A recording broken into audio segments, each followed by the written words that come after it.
The goal is to get 75% low risk and 85% of the people staying low risk over time. That's the only way you're going to get to zero trend. If I said that's the goal, how are you going to do it? What's the intervention? What's the philosophy of the intervention? What's the strategy? The strategy mathematically, there's only one strategy mathematically. The strategy is don't get worse. Stop the upward flow. Because in this, when people are going down and people are going up, you never win. All you can do is break even if you just try to go to the high-risk people. I hate it when health promotion people do health risk appraisals, and then they're designed to go to get the high-risk people. I don't know why they do that. It's not even fun to be around. You know, let's work on the low-risk people. Keep them there. And that's another solution. That's another hint of why Zero Trends was created. And here all of you are on one of these bars. You see the age groups are on the bottom, the risk levels are on the z-axis, and the y-axis here is the actual medical spend. So which bar you want to be on? What color bar you want to be on? Everyone get it? Blue. Strategically chosen color for Michigan. Go blue. Those are low-risk people. Here's the medium-risk people. I mean, the medium-risk people are the yellow, and the red are the high-risk people by age group. That's American life. Every company looks like that. If you have enough people. But the natural flow is to high risk. Aging and high risk. Now you can even stop the natural flow. You can even stop that arrow by not aging anymore, which would be an interesting trick. If you can do it, you'll make a lot of money and be very famous very fast. Or you can reduce risk factors. Because all of you, everyone in Wisconsin, everyone in the United States, everyone in the world is on one of those bars.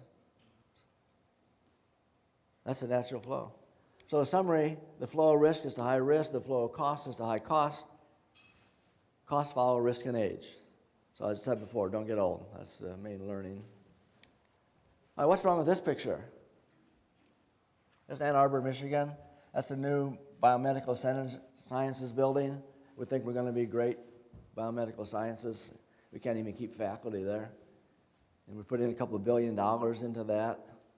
And nothing useful is going to come out in 40 years, maybe.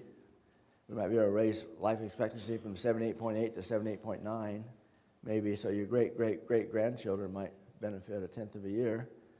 That's a tenth of a year in Wisconsin. To hell with it, it's in the winter, you know. Maybe the spring and fall. That's our house over there. That's the relative spend in America between something that might gee whiz kind of stuff and what we can do. We can raise life expectancy by 3 or 4 or 5 years within 3 years, 4 years, if we put money into this. But 97% of healthcare spend goes into stuff like this and hospitals and so forth. Actually, you don't know, we actually moved 2 houses down, but you can't tell the difference. So. The second section, engage the total population and get the total value. You need the whole population, not just 10, 15, 20% of the participants. If that's all you can get, 20% people participating, then fire that person and get somebody else. Because you got to get to 95% participation. And in fact, not participation, engagement. You have to go beyond participation. So we got to get everyone involved, then measure the total value. Don't measure just healthcare and pharmacy costs. Measure all the short-term, long-term disability, absent days, workers' comp. That all has to be put together. Health risks are associated with we show you the health risk associated with cost. Now with disease, here's the low-risk people. If you're less than 45, 3% will have one of those 5 diseases. Heart disease, diabetes, cancer, bronchitis, emphysema. If you are less than 45 but you're high risk, 23%, 25% will have one of those diseases. Which bar do you want to be on?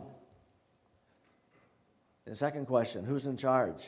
Who's the leader that's going to get you on that bar? Everyone get it? Your mother, you think, is a leader, or your father, or your kids, maybe a couple days a year? If you say you want to be on that blue bar and you're your own self-leader, then we're done. That's all we have to do if you're committed to that. That's all it is. That's all this is about. Developing self-leaders. Excess cost follow excess risk. Here's the medical. I can show you medical, all the outcome measures. Here's the low-risk people in this population. They were $2,100. And the high-risk people are $5,500. The numbers in white are what we call excess cost due to excess risk. Every outcome measure, every company, every population looks the same. Here's Steelcase some time ago. 41% of all short-term disability is related to excess risk. 24% of workers' comp, 29% absent, 38% of medical pharmacy. 36% of all those costs to the company are related to excess risk factors. The third concept, changing costs follow change in risk. When risks go up, costs go up. When risks go down, costs go down. When they go up, the costs go up. Look how fast they go up compared to how slow they are coming down. The economics is stop the upward flow. Stop people from getting worse. You change risk factors, you may get somebody to change eventually, but then their costs are going to be very slow in coming down.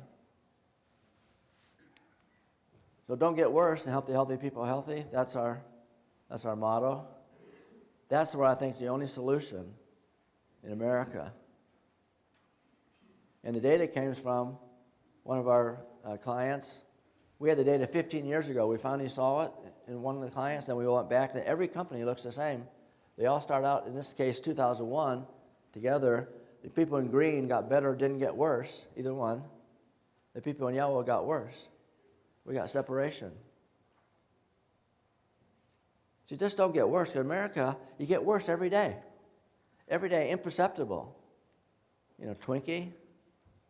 3 of one of those muffins back there. Maybe 4, one more at the break. Twinkie. Snicker bars. Deep fried, chocolate covered Twinkie.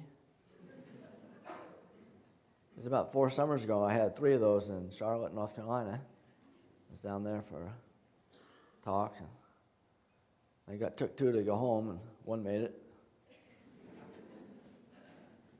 And I'm not going to go back for another 5 years, though, but then I'm going to do the same thing. So learnings for section 2, 175 publications, and I did it in 5 minutes. I hit it. Excess cost rate, excess risk, cost follow engagement and risk. And I didn't show you the engagement. Just get people involved. All you have to do is get them involved. Don't worry about risk factors. If you get them involved, they'll change themselves. You got to provide the resources. Controlling risk leads to zero trend. Controlling risk leads to zero, not controlling cost. You can't control cost by trying to control costs. That we've learned the hard way for the last 15 years. Controlling risk leads to zero trends. Okay, the economics. All of you have some of that problem. These are the total value of health, and a lot of your companies are focused on the cost of medical, the cost of pharmacy, the cost of absent days, disability, workers' comp, effectiveness on the job, recruitment, retention, morale. All those are things that companies face every day. And recently, you finally figured out that the costs are unsustainable. I mean, over the last 5 years, some people figured it out earlier, some people, We chose companies 30 years ago when we have not focused on anything other than companies for 30 years. And we chose companies to work for the same reason bank robbers chose banks in the 1920s. Because that's where the money is. No one else in America has any money other than companies. And no one else in America benefits from healthy and high-performing people other than companies and people themselves and their families. So you're the only one with a stake in this. Healthy people. You're the only ones. You have to do it. America will not get there if companies don't do it. It's your responsibility. You got to stop entitlement, which you created. You created entitlement because you pay for sickness. So people have nothing to do other than get sick, and then they get something done. When we create wellness, now that people have to do something. You have to do something in the workplace, And the people have to do something in the workforce